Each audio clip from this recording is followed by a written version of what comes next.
محترمینو دویمه غټه ګناه چې د انسان د زړه نه ورسره ایمان وځي هغه د شرابو ګناه ده. پیغمبر علیه الصلاۃ والسلام فرمایي کله چې یو انسان شراب څکي د شرابو د نشې کولو په حالات کې د انسان د زړه نه ایمان وځي.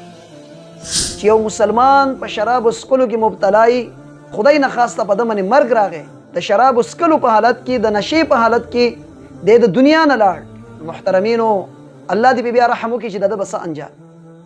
ولی جناب محمد رسول الله فرمایي د شرابو نشې کولو په حالت کې، یعنی چې انسان دا شراب څکي په دې وخت کې دنه ایمان وتلی او دغه وخت کې دته مرګ راغی، نو دی خو بې ایمان نه د دنیا نه لاړ، ایمان خو د دنه وتلی و. سړی چې کله شراب وڅکي بیا خپل مور او بخور کې تمیز نشي، بیا خپلې ښځې کې او پردۍ ښځې کې تمیز نشي کولی. بسم الله الرحمن الرحیم. محترمینو دویمه غټه ګناه چې د انسان د زړه نه ورسره ایمان وځي هغه د شرابو ګناه ده. پیغمبر علیه الصلاۃ والسلام فرمایي کله چې یو انسان شراب څکي د شرابو د نشې کولو په حالات کې د انسان د زړه نه ایمان وځي، دا ایمان یې سر له پاسه ولاړي. بخاری شریف حدیث ته ولا يشرب الخمر حين يشرب وهو مؤمن. وای دا انسان چې کله شراب څکي د شرابو څکلو په حالت کې د زړه نه ایمان وځي. دا څومره د خطرې او د خسارې خبره ده چې یو مسلمان په شرابو څکلو کې مبتلا وي او خدای نه خواسته په ده باندې مرګ راغی، د شرابو څکلو په حالت کې د نشې په حالت کې د دنیا نه لاړ. محترمینو الله دې بیا رحم وکړي چې د ده به څه انجام. ولی جناب محمد رسول الله فرمایي د شرابو نشې کولو په حالت کې، یعنی چې انسان دا شراب څکي په دې وخت کې دنه ایمان وتلی او دغه وخت کې دته مرګ راغی، نو دی خو بې ایمان نه د دنیا نه لاړ، ایمان خو د دنه وتلی و. شراب ډیره بیکاره نشه ده. شراب هغه نشه ده چې د انسان عقل بالکل سن کی. سړی چې کله د شرابو نشه وکړي عزیزان، نو بیا د عقل کار نه کوي.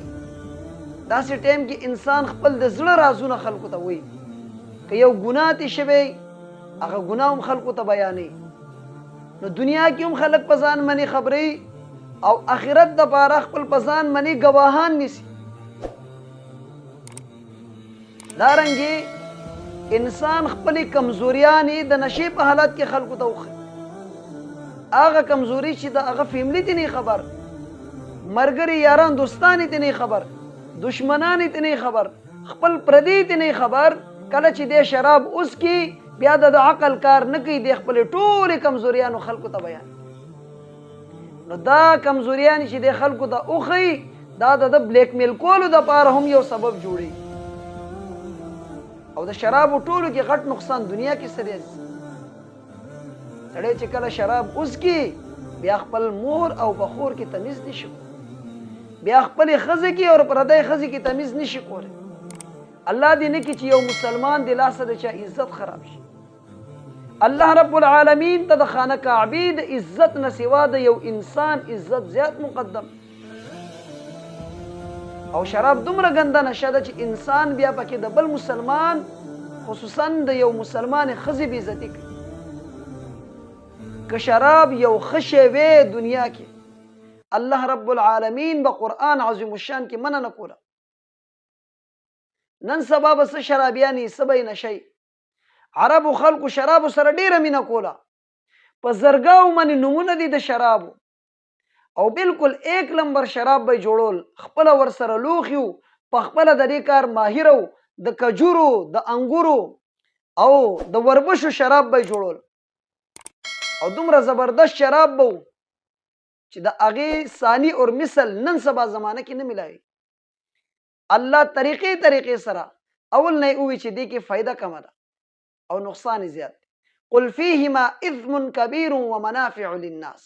ای پیغمبره دا خلک تا نه د شرابو په باره کې تپوس کوي، نو دو ته ووایه چې په شرابو کې فایده کمه ده، نقصان یې ډېر.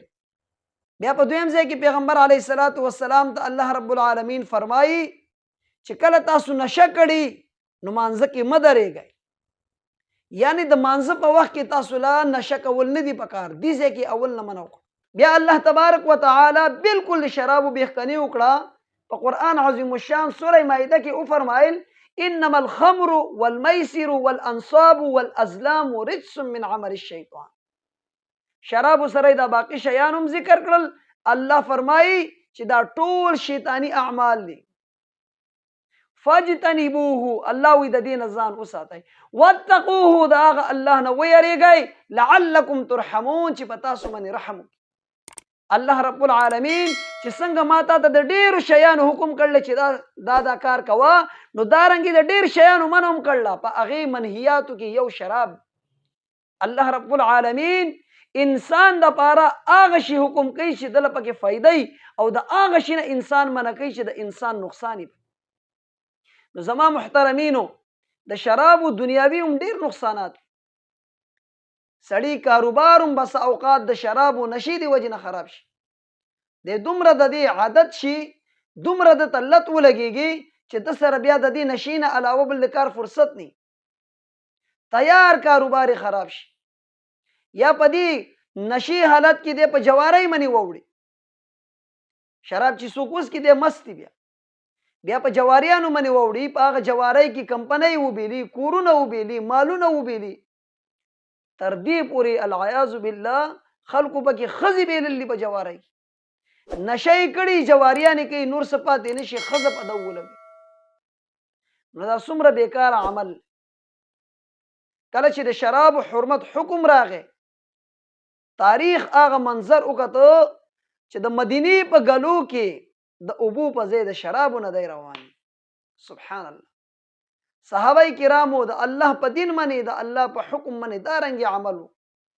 هغه خلک چې په خپله به په قسمونو باندې شراب جوړول، په زرګاو یې ولا نومونه ایښي وو، په خپله انتهایي ماهره د شرابو چې په رګ رګ کې د هغو شرابو سره مینه وه، چې د الله حکم راغی الله یې فجتنبوه، نو ځان یې داسې وساته چې لوښي هم ولا مات کړل، مټکې ډکې ډکې د شرابو د مدینې په ګلو کې وبهول.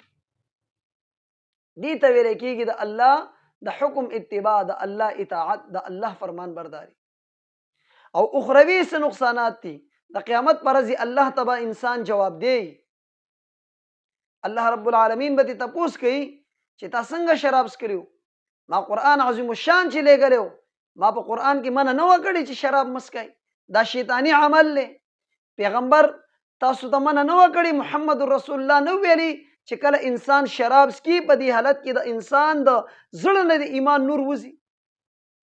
تا زما حکم نظر انداز کو، تا زما د دواړو جهانو سردار فرمان نظر انداز کو، تا زما حکم منې خپې کې خودلې، تا د محمد رسول الله په حکم منې خپې کې خودې، نن په کوم مخ باندې ته ماته ولاړې، په کومې خولې باندې ته ماته ولاړې، تا له شرم و حیا نه راځي؟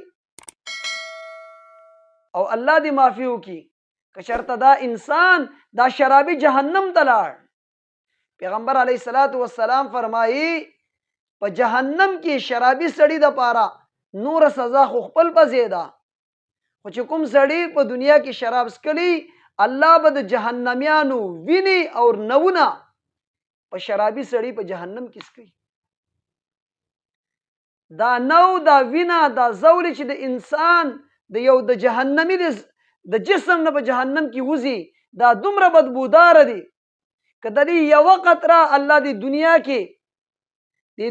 کې واچوي، د هغې د بدبو د وجې نه به دا ټولې دنیا چې څومره زنده سرې دي دا ټول به مړه شي. او دا دومره خطرناکه قطره ده، دومره ګرمه ده. پیغمبر علیه السلام فرمایي که دغه د جهنمیانو د وینو د زولو د نوونو دا قطره الله د احد په غر باندې واچوي، نو د احد غر د دې د ګرمایش او د تپش د وجې نه به بالکل ویلی شي. نو تاسو اندازه ولګوئ محترمینو، په جهنم کې چې یو انسان دغه ناپاکه شی څکي، نو څنګه به یې وڅکي چې احد غر ورته نشي ټینګېدی، د دې انسان جسم به دا څنګه برداشت کړي، د هغې په بو باندې ټول انسانیت مري، دی به په جهنم کې دا څنګه برداشت کړي؟ الله رب العالمین دې شرابونه زمونږ هم حفاظت وکړي او د جمله انسانیت حفاظت وکړي. آمین. واخر دعوانا ان الحمد لله.